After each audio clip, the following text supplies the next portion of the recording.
Well, I wanted to just give the breakdown of what's happened while it's still fresh going on. Now, I had very rare surgery. They thought it was a diverticulitis, regular diverticulitis, but they went in and there was nothing in the sigmoid colon, absolutely clear. And they found out it was rectal diverticulitis with vaginal rectal fistula, some sepsis, and also, I forget what you call it, but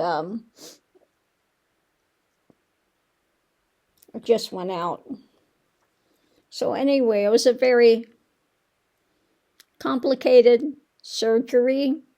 They found out that the colon part of the way down was like cement.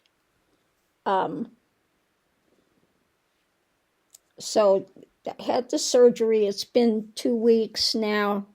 So what happens with the recovery from the surgery? They do give you an ostomy bag, and they did a rectal pouch. Now, I just found out what a rectal pouch is today.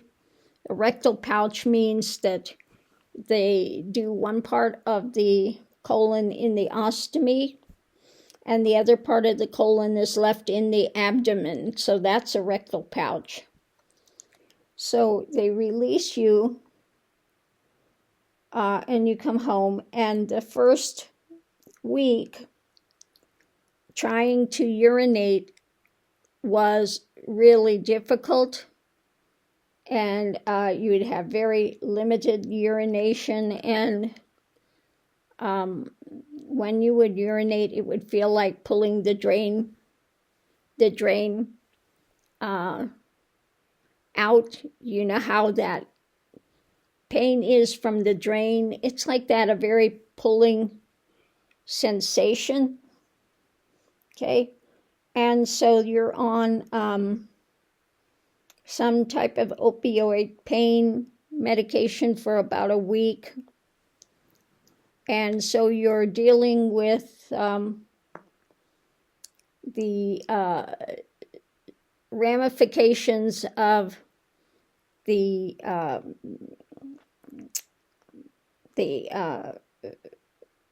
anesthesia and then the opioid pain things. So you can feel sometimes quite dizzy. And so my surgery was 6 hours of surgery. So you're going to have to deal with all of that anesthesia and that type of stuff. Again, it takes a while to get out of your system, quite a while. Now, this first week, going into second week, a lot of, now I'll just go back up here.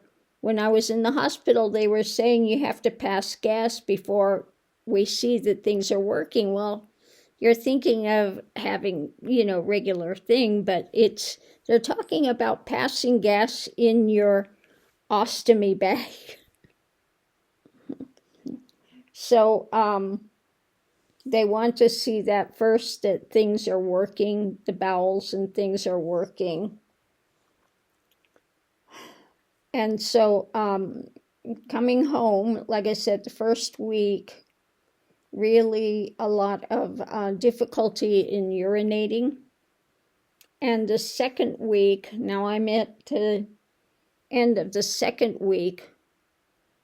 So I went in to urinate, sat down, and at the end of it, I went to wipe, and here came this big blob out of the rectum, big blob of blood and mucus. Now, the next 3 times I went, this blood and mucus was coming out, and I was freaking out. because you think rectal pouch, that nothing is going to come out of the anal area. But after doing a lot more research, I found out that sometimes that can be, you may still have some sort of mucus that will come out, but with the blood and the things that could be residual from the surgery. So once I found that out, I relaxed a bit. But then I started having this very sharp pelvic floor pains. And all night I've been having to go to the restroom. Now I do have a way to do a urination here by the bed, but it doesn't, feel like it's done until you go to the toilet. So this has been a night of spending all night urinating. So I guess also in my specific surgery, I had a lot of,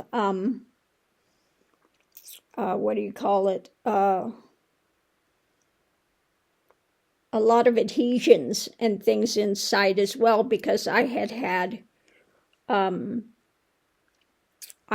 other surgery before.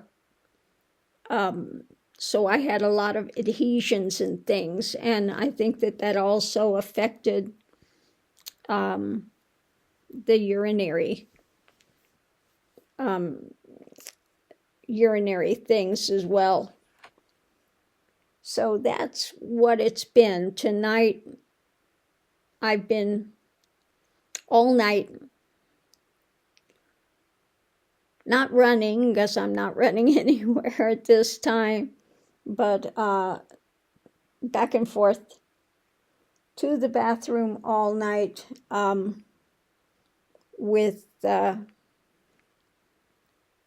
having to void. But the sharp pelvic floor pains are not fun either. But it just seems that things are starting to maybe heal inside. Maybe some of the things that were probably just swollen, etc., that maybe some of that is changing. Now, this night, with doing all the urinary things, the ostomy, I have not had all of the gas and things that I usually have. So at first I was worried, did I get a blockage? Is there a blockage going? But I think it just is things shifting in there when it comes to finally being able to urinate and all of that coming out now. So this is a very long process of healing, okay? It is still quite painful, and I'm not having any kind of opioid type pain things at this time. I'm relying on more like Tylenol, something lighter. But I just wanted to put out what the progress with this type of surgery is, because there's just really nothing out there about rectal diverticulitis with fistula and what type of recuperation and things that you can have with that. I'm going to tell you it's a slow, laborious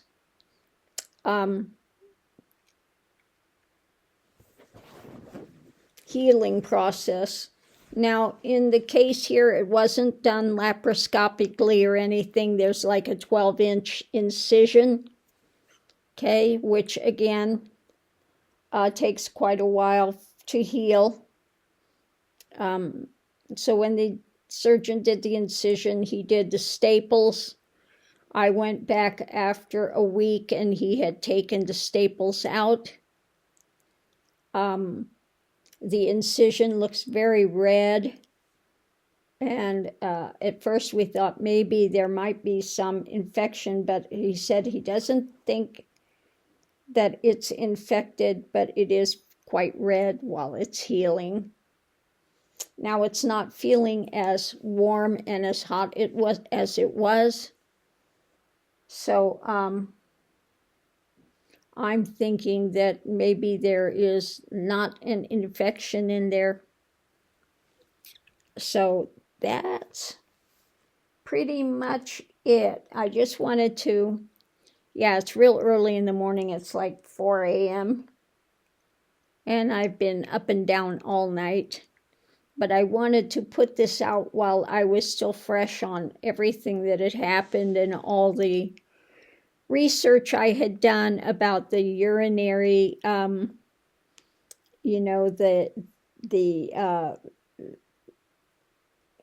urinary difficulties with that after surgery. And then again, not knowing that you could have that mucus and blood plug come out. They didn't tell me anything about that. You didn't know anything about that. So I just wanted to put this out there for anybody that's having that type of a radical surgery as to what can happen and how long it takes for these things to begin to rectify, and just so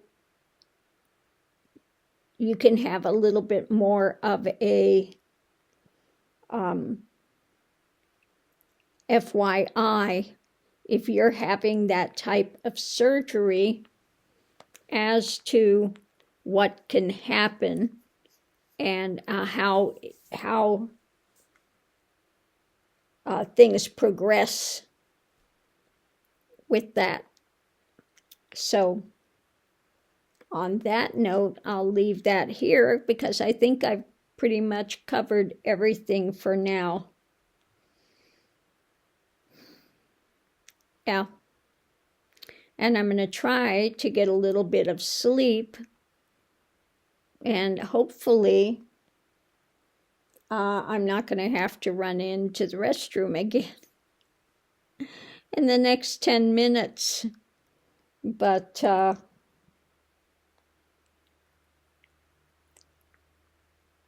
yeah, just know it's going to be a very long process of healing, and you have to take it one step at a time and get as much information as you can